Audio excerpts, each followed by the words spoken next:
Tunataka wale councillors pamoja na ndugu yetu hapa Mzee Simba zaidi ya 12,000 bado wako Kenya hii. Sisi kama Senate na National Assembly tumepitisha mswada.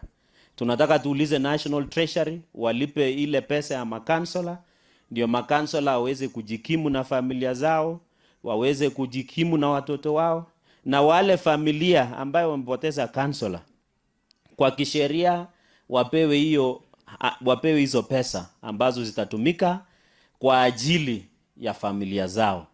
Na mimi nataka niulize National Treasury, pesa iko kwa budget, walipwe mara moja, kwa sababu wengi wao wanaendelea kupoteza maisha wakikufa kuwa maskini. Kama Mzee Simba ni baadhi ya makansela ambao walijenga County Council of Nandi. Ukiona the County Government of Nandi na hii mali iko County Council ya Nandi, ni hao wazee wetu waliweka msingi ya devolution.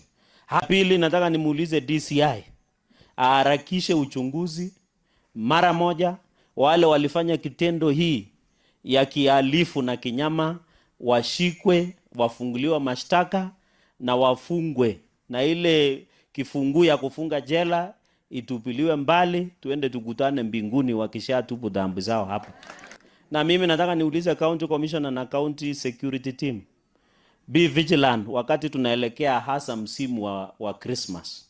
Hatutaki tuone ukosefu wa usalama katika kaunti yetu na mimi nataka niambie mapolisi na County Commissioner na County Security Team, mkichezea kazi yangu ni rahisi. Tutawapiga transfer, lakini tulikubaliana hakuna haja kupiga transfer ule mtu anazembea.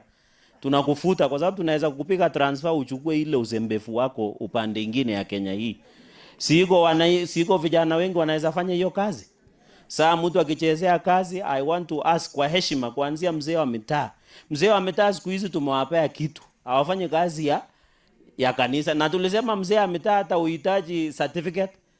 Tukikuona tu sura na uko na maarifa na uko na busara, tunakupea kazi ya kuwa mzee wa mitaa.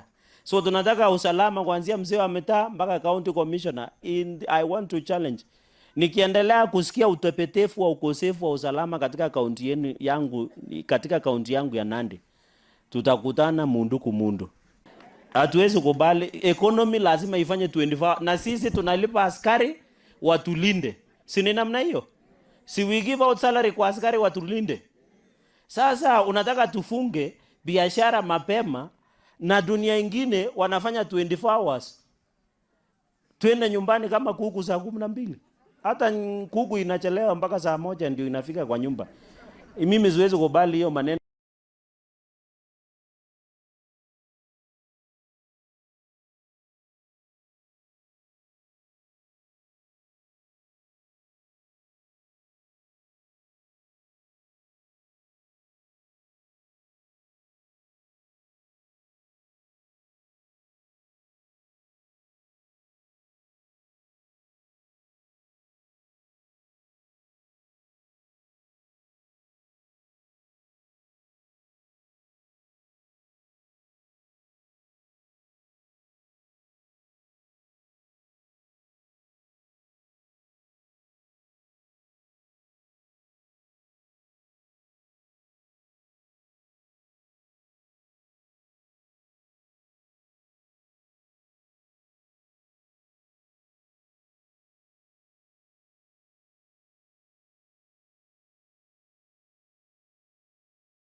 Ko Kilen Pole, it was shocking or imagine.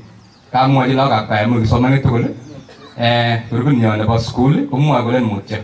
Kau kasih ngajar na, enggak ngwan dah misek. Belakang, aku hati ada kau hidup cita nama mana, kau kuan, kau ngai bukan ada bas, nama ni apa nama kanisa.